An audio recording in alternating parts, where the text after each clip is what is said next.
The gavel fell with a dull thud that seemed to stir the dust of 100 years. When Clara stood up to claim the deed to the Blackwood Marsh, the laughter started in the back of the room and rolled forward like a wave. They saw a girl with dirt under her fingernails and a foolish dream in her eyes, buying a piece of earth that the rest of the world had written off as a rotting graveyard of mosquitoes and stagnant water. To the suits in the front row, she was a joke, a temporary occupant of land that would eventually be swallowed by progress. But they didn't see the iron in her spine or the map burned into her memory. If you believe the land has a soul and the underdog has a bite, subscribe to Beyond the Fields and stand with us. They thought she bought a wasteland, but the swamp was about to wake up. The Blackwood Marsh was never just a swamp to Clara. It was a testament to a lineage of sweat and broken bones that the town had conveniently forgotten. To the locals at the general store, that land was a blemish, a sprawling 400-acre patch of black muck and tangled cedar that had claimed the spirits of better men than her. They remembered her grandfather, a man who had tried to tame the edges of that wet darkness, only to lose his tractor and his health to the relentless pull of the mire. People talked about the soil there like it was cursed, a place where nothing of value could ever take root, where the air was thick with the scent of decay, and the water sat like oil on a mirror. They didn't understand that the black muck wasn't dead. It was just patient. Clara had grown up listening to her father's stories about the acidic bite of that earth, a specific chemistry that most farmers feared but he respected. He used to say that the land didn't want corn or soy, and trying to force it was like trying to teach a wolf to herd sheep. The history of the marsh was written in failed attempts at drainage and the rusted remains of fences that the peat had simply inhaled over the decades. It was a place of isolation, a pocket of wilderness that had resisted every effort of the industrial age to flatten it into something predictable. For Clara, walking those edges as a child, the swamp felt like a living creature. She knew where the ground held firm and where it would give way like a trap door. She knew the way the fog settled into the low spots, masking the deep, ancient veins of water that moved beneath the surface like the pulse of a giant. While the town saw a wasteland, she saw a legacy that had been paused, not ended. Her family had been pushed to the margins of the county for generations, working the rocky scraps and the overflow plots that the wealthy landowners didn't want. They were the people who knew the price of a gallon of diesel and the weight of a wet bale of hay. When the bank finally put the marsh up for auction after the last tax lien went unpaid, Clara didn't see a gamble. She saw a return to the only dirt that had ever truly belonged to her people. She spent years saving every cent from 3 different jobs, living in a trailer that leaked when it rained, just to have enough to outbid the scrap metal hunters who wanted the old logging equipment left in the woods. When she finally held that paper, she felt the weight of her father's calloused hands on her shoulders. The skeptics saw the black water and the rotting stumps, and they saw failure. They saw a young woman walking into a trap that had already snapped shut on her ancestors. But Clara knew that the muck was deep, rich, and full of the kind of dormant energy that only reveals itself to those who aren't afraid to get dirty. She spent her first few weeks just sitting by the water, listening to the way the wind moved through the reeds. She wasn't just looking at a swamp. She was looking at a reservoir of potential that had been collecting for 10,000 years. The townspeople would drive by on the paved road, seeing her small silhouette against the vast, gray horizon, and they would shake their heads. They called it Clara's Folly. They joked that she'd be better off trying to farm the bottom of the lake. They didn't know that the very things they hated about the marsh, the acidity, the standing water, the isolation, were the exact ingredients for a miracle. The soil was a history book, and Clara was the only one who knew how to read the language it was written in. She remembered her father pointing to a tiny, wild vine clinging to a hummock of moss, its berries bitter and small, but stubbornly alive. That vine was the key.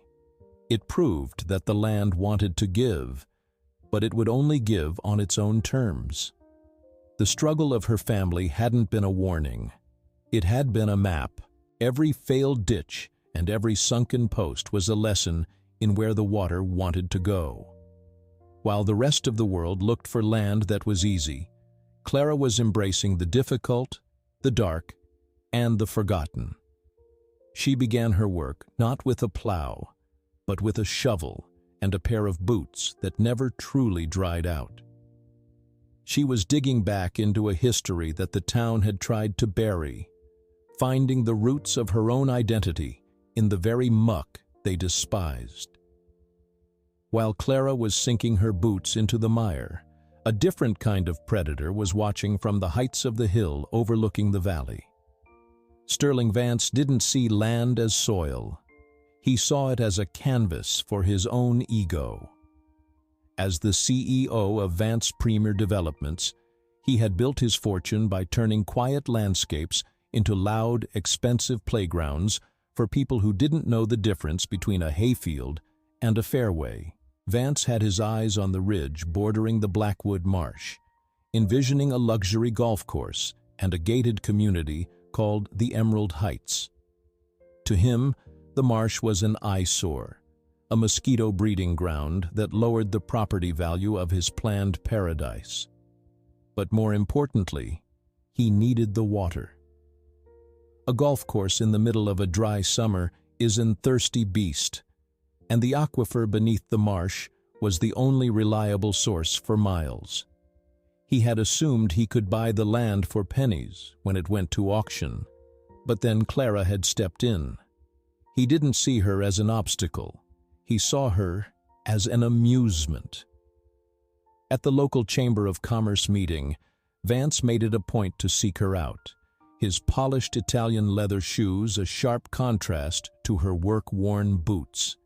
He offered her double what she paid, a sum that would have been a fortune to someone living in a trailer. He spoke to her with a rehearsed kindness that didn't reach his eyes, the kind of tone a man uses when he thinks he's explaining something complex to a child. When Clara refused, the mask slipped. He laughed, a short, sharp sound that echoed through the hall, and told her that she'd be begging him to take it off her hands by the time the first frost hit. He told her that a girl like her didn't have the capital, the equipment, or the sense to turn a swamp into anything but a graveyard for her savings. Arrogance has a way of blinding a man to the things that don't have a price tag. Vance began to exert his influence, using his connections at the county seat to tie up Clara's permits and challenging her right to the water flow that fed the marsh. He wanted to divert the streams that kept the bog hydrated, planning to pipe that lifeblood up to his greens and sand traps. He viewed the water as his by right of ambition, believing that his high-value project deserved priority over a waste-of-space marsh.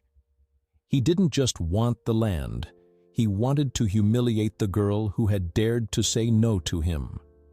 He started a campaign of quiet sabotage, making sure the local equipment dealers wouldn't lease her the heavy machinery she needed to clear the deadfall. He spread rumors that her farming practices would contaminate the local wells, turning the community against her before she had even planted a single seed. To Vance, the world was a game of leverage, and he had all the weight. He stood on the balcony of his temporary office, looking down at the girl struggling in the mud, and he felt a sense of divine right.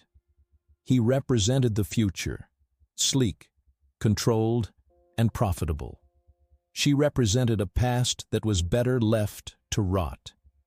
He didn't understand that Clara wasn't playing his game. She wasn't looking for profit in the way he defined it. She was looking for survival, for legacy, and for a way to prove that the earth belongs to those who care for it, not those who merely want to exploit it.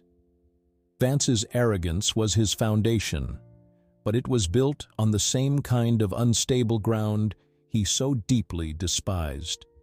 He underestimated the quiet resolve of someone who has nothing to lose and a whole history to defend.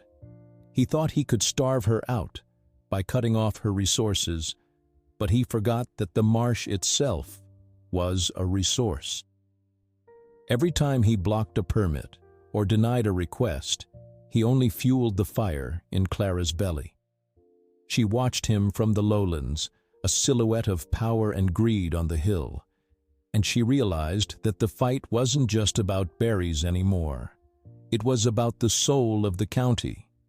It was about whether a person's worth was measured by the balance in their bank account or the strength of their character.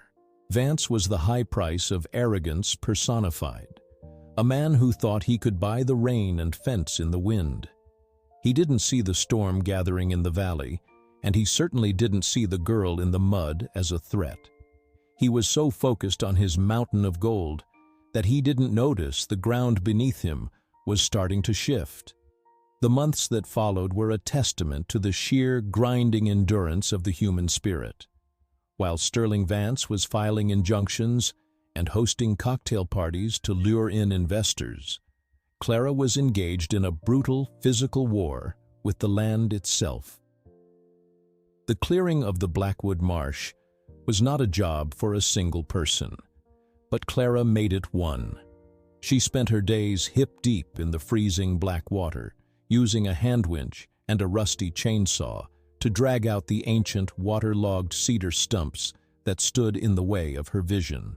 Her hands became a map of scars and calluses, her fingernails permanently stained with the tannin-rich peat that seemed to seep into her very pores. Every morning, she woke before the sun, her muscles screaming in protest, and she stepped back into the cold embrace of the muck. The public ridicule was a constant background noise. People would stop their trucks on the shoulder of the road just to watch her struggle, pointing and laughing as she slipped in the slime or fought to free a stuck piece of equipment. They called her the Swamp Queen in the bars, a title meant to mock, but one she wore like a badge of honor. The isolation was absolute. The friends she thought she had were nowhere to be found, distanced by the fear of Vance's influence, or the simple belief that she had lost her mind. But the physical toll was nothing compared to the bureaucratic wall Vance had built around her. Every time she tried to bring in a load of sand to level the beds, the county inspectors would show up, claiming her trucks were over the weight limit or that her soil samples didn't meet some obscure environmental standard. They blocked her from using the public access road, forcing her to haul supplies by hand over miles of uneven terrain. It was a season of bitter knees, of kneeling in the mud to clear away the suffocating layer of brush that had choked the marsh for decades. She was clearing the way for something they couldn't see, stripping back the layers of neglect to find the true heart of the bog.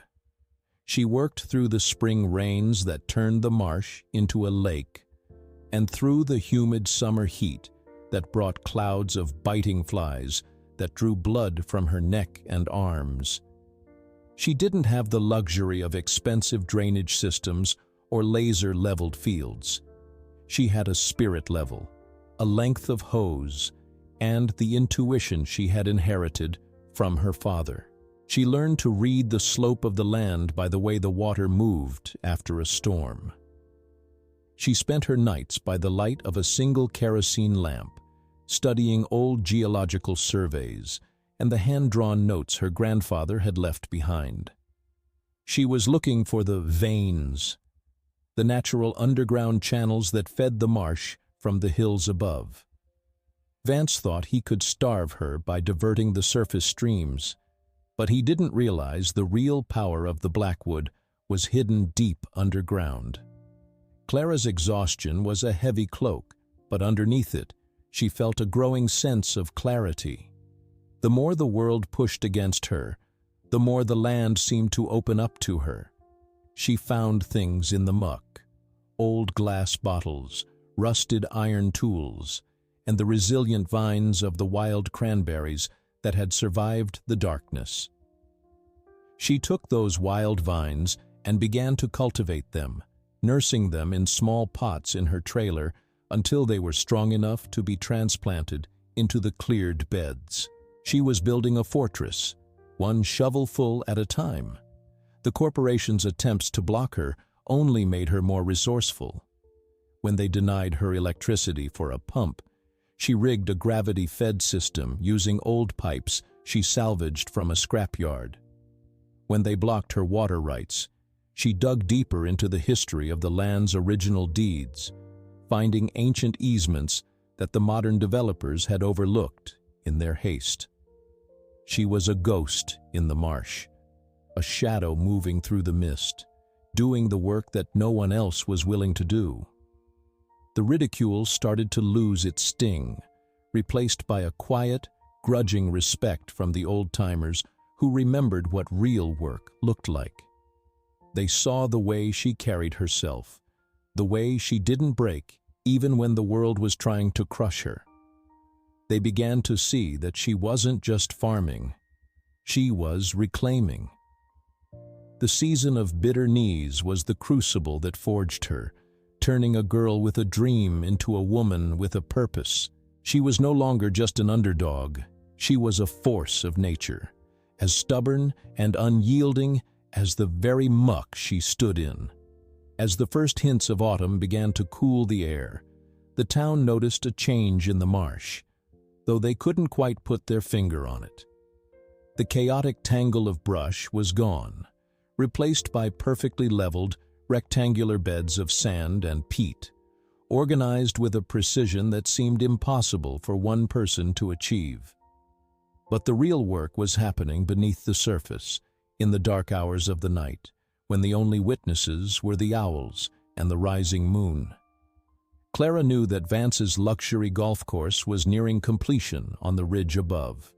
She could hear the hum of their massive irrigation pumps, thirsty machines that were beginning to draw heavily from the local water table. But she also knew something they didn't. She had discovered the ancient drainage veins, the subterranean arteries that had once kept the valley lush even in the driest years. These veins were the secret lifeblood of the Blackwood Marsh, and Clara had spent her nights quietly uncovering them, clearing the blockages of silt and stone that had built up over a century. She wasn't just building a farm, she was restoring an ecosystem. While Vance was trying to fight the water, Clara was learning to dance with it.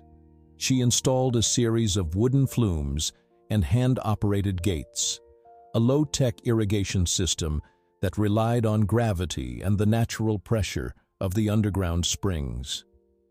It was a masterpiece of hidden engineering, woven into the landscape so seamlessly that a casual observer would never see it. She knew the exact moment the water would stir. One night, as a heavy rain began to fall, Clara stood out in the center of her beds, her hand on the lever of the primary gate. She felt the vibration through the wood, a deep, low rumble that told her the veins were full. When she pulled the lever, the water didn't just flood the beds. It moved with a purpose, filling the trenches and soaking the roots of the millions of cranberry vines she had painstakingly planted. This was the moment everything changed. The water didn't just belong to her, she had become its steward. Up on the hill, Vance's engineers were scratching their heads.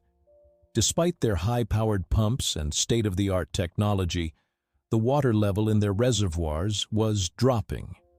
They didn't understand that the aquifer wasn't a static pool. It was a moving system, and Clara had reclaimed the heart of it. By restoring the natural flow through the marsh, she had inadvertently, or perhaps intentionally, altered the hydraulics of the entire ridge. The water that Vance was trying to steal was now being pulled back down into the valley, filtered through the sand and peat of Clara's bog.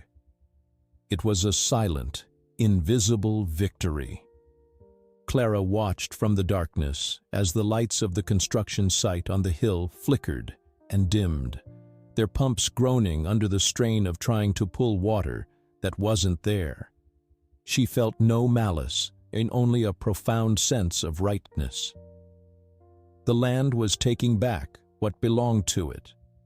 In the following weeks, she worked like a shadow, fine-tuning her gates and monitoring the health of the vines.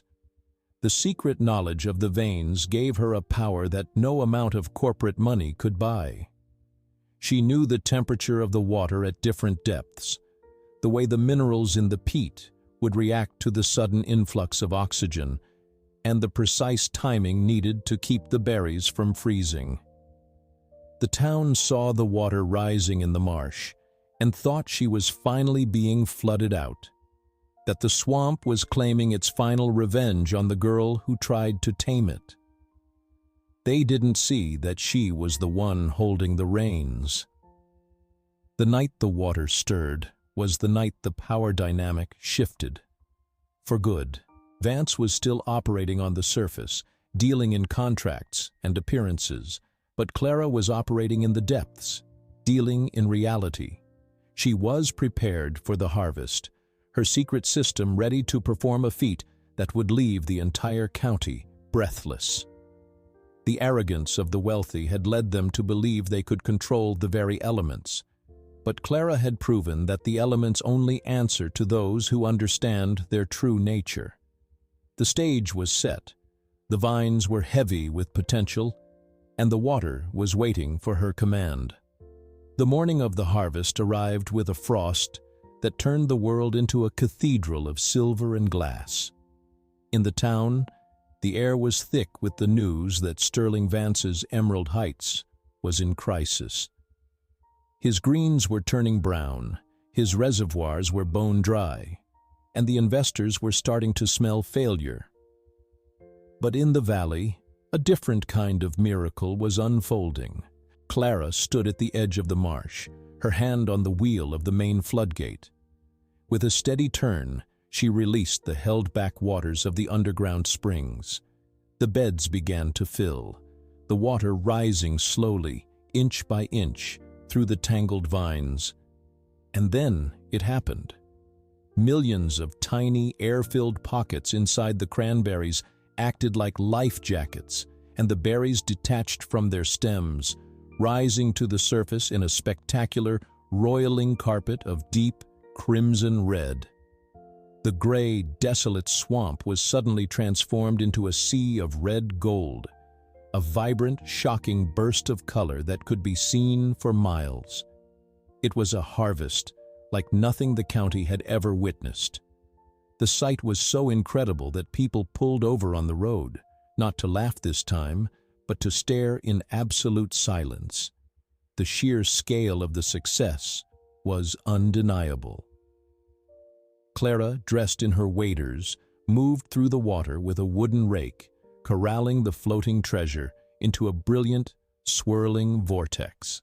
The Swamp Queen wasn't a joke anymore. She was a titan. As the news of the harvest spread, the true weight of her victory began to settle in.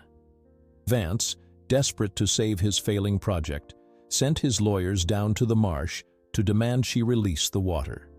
He claimed she was hoarding a public resource, but Clara was ready. She presented the original land deeds she had spent months researching, documents that proved her property held the primary water rights to the entire aquifer. She didn't just own the land, She owned the very resource the golf course needed to survive.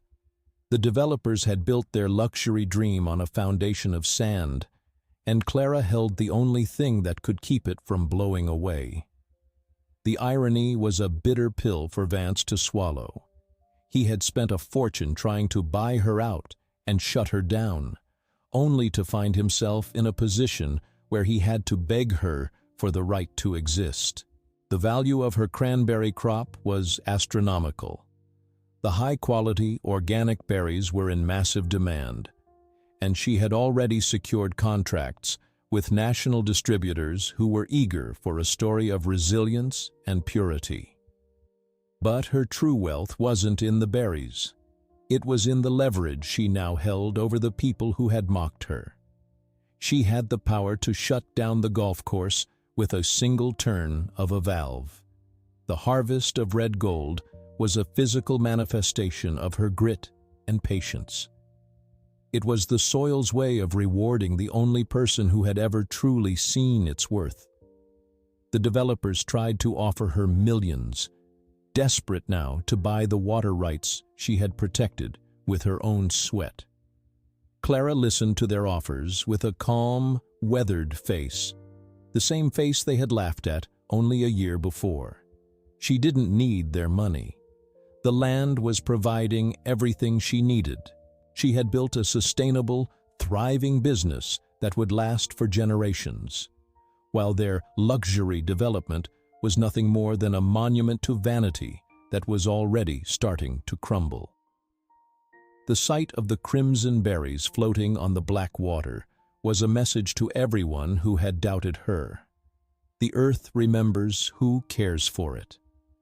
The soil had been waiting for someone like Clara, someone who wasn't afraid of the dark, the wet, or the hard work of reclamation. As the trucks began to haul away the crates of red gold, the town finally understood. The girl hadn't bought a swamp, she had bought a future, and the powerful men on the hill were left to watch as their influence evaporated like morning mist over the bog. The dust has finally settled on the hill, and the luxury golf course is little more than a memory of a failed ambition, its fairways reclaimed by the very weeds they tried to erase. Down in the valley, the Blackwood Marsh breathes with a new kind of life. True wealth isn't found in the hollow promises of developers or the temporary shine of a polished ego.